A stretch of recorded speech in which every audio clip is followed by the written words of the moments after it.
You look at what's happening last night in Sweden. Sweden. 안녕하세요. 2020년 9월 7일 월요일 북유럽 연구소의 북극여우입니다. 지난밤 스웨덴에 무슨 일이 있었나? 37주차 소식입니다. 요즘 뉴스를 보면 의사나 검사, 판사 말고 다른 직업에 종사하는 사람들은 어떻게 사나 궁금한 마음이 듭니다. 오늘은 뉴스에 잘 등장하지 않는 어떤 직업에 대해 말씀드리려고 합니다. 스웨덴은 최고나 1등에 대한 집착이 별로 없는 나라입니다. 그런데 스웨덴에 이례적으로 최고를 뽑는 대회가 있습니다. 바로 오늘 9월 7일에 스톡홀름에서 벌어지는 스웨덴 최고의 버스 기사 선발대회입니다. 우승자는 그날 주요 뉴스에 다 소개가 되고 각종 매체의 인터뷰가 실린 만큼 나름 유명한 대회로 자리 잡았습니다.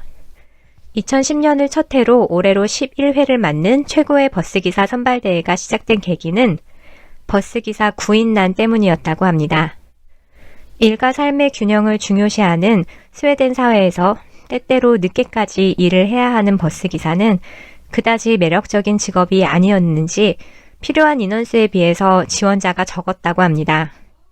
그러자 스웨덴 전국 각지에 300여 개의 버스 운송업체를 회원으로 둔 운수회사협회가 나서서 버스 운전기사라는 직업에 대해 알리고 버스기사의 자긍심을 높여 최고의 기사를 꿈꾸는 이들이 늘어나기를 바라는 마음으로 대회를 시작했습니다.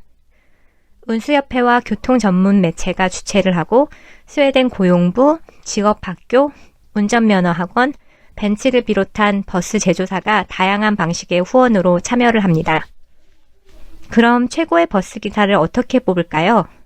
먼저 버스 운전사에게 어떤 자질이 필요한가를 생각해 봅시다. 매끄럽고 안전하게 운전을 해야 하고, 승객에게 친절하고, 위기 상황에 대처하는 역량이 있고, 환경을 생각해서 연료를 절감하며 운행을 할 수 있다면 금상첨화겠죠? 최고라는 명칭을 얻기란 쉬운 일이 아닙니다. 최고의 버스 기사가 되려면 몇 가지 단계를 거쳐야 합니다. 매년 6월 초에 대회 공지가 뜨면 전국에서 대략 500여 명 가량의 버스 기사가 대회 참가를 신청합니다. 1차는 필기시험입니다. 바뀌는 교통법규를 계속 숙지하고 있는지, 여러 상황에 어떻게 대처하는지 문제를 풉니다. 필기시험에서 우수한 성적을 얻은 32명을 추리고 2차 평가를 거쳐서 총 16명에게 대회장에서 치르는 실기시험, 즉 최종시험의 자격이 주어집니다. 대회 당일에는 스톡홀름 북쪽 운전면허 시험장에서 16명의 최종 후보가 주어진 코스를 주행하게 됩니다.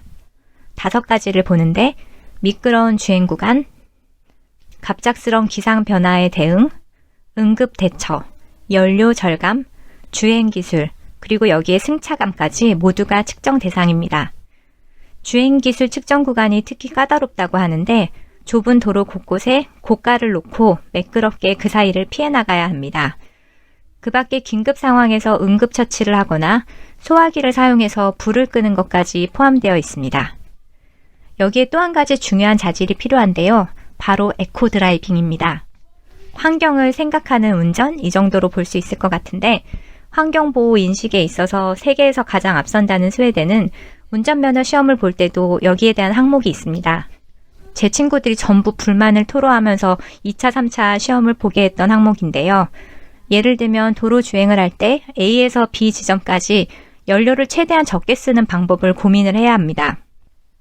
어떤 구간을 선택하느냐와 함께 운전 습관으로도 연료 사용량이 달라지기 때문입니다. 필기부터 5단계 실기를 최고의 기술로 통과했다면 그야말로 지덕체를 갖춘 최고의 기사라고 부를만 하겠지요.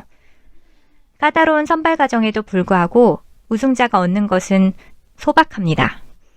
그해 최고의 운전기사라는 호칭과 함께 80만 원 상당의 상품권을 받는데요. 그나마 거기서 30%는 세금으로 뗀다고 합니다. 주최 측이 너무 구두쇠가 아닌가 싶지만 참가자는 꾸준히 늘고 있습니다. 최고의 버스기사 선발대회는 업계의 연례 행사로 자리를 잡아서 대회 우승자가 어느 회사 소속이냐, 회사별로 몇 명이나 최종 후보에 올랐느냐, 이런 일로 업체 간의 경쟁과 응원이 뜨겁다고 합니다. 올해는 코로나 때문에 50명 이상 집회가 금지되어 있어서 필수 관계자만 참관을 하고 대신 온라인으로 중계를 합니다. 올해 우승자는 아직 안 나왔으니까 지난해 우승자 얘기를 하자면 지난해인 2019년 최고의 버스기사 대회 우승자는 데니 바우어 씨로 스웨덴 국가대표 축구팀 버스 운전기사였습니다. 바우어는 스웨덴은 물론 유럽 전역을 달린 경력 26년 차의 베테랑 버스기사였는데요. 우승 비결이 무엇이었냐 이렇게 묻는 질문에 1등하는 사람들이 다 그렇듯이 평소처럼 했다 이렇게 답을 했고요. 결승에 오른 모두가 최고의 운전기사라는 말과 함께 26년 운전 경력으로 박사학위를 받은 기분이다 이렇게 수상소감을 전했습니다. 저는 그 말이 참 좋았는데요. 모든 직업은 그 일에 임하는 사람의 태도에 따라서 전문직이 되는 것 같습니다. 그 직업으로 나와 내 가족을 부양할 수 있으면 감사하고 숭고한 일입니다.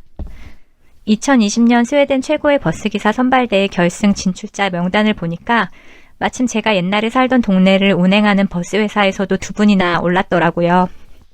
돌이켜서 생각을 해보니까 그때 버스의 코너링이 유난히 매끄럽고 안정감이 있었던 것 같습니다. 한국에도 이런 대회가 생기면 어떨까 하는 생각을 해봤는데 만약 제가 타는 버스 노선의 기사님이 뽑히면 정말 기쁠 것 같습니다. 그럼 한 주 동안도 여러분 모두 건강하시고 일도 쉬엄쉬엄 재밌게 열심히 합시다. 그럼 헤이도! 더 많은 뉴스는 브런치에서 북유럽 연구소를 검색하시거나 북유럽 연구소 페이스북을 참조하세요.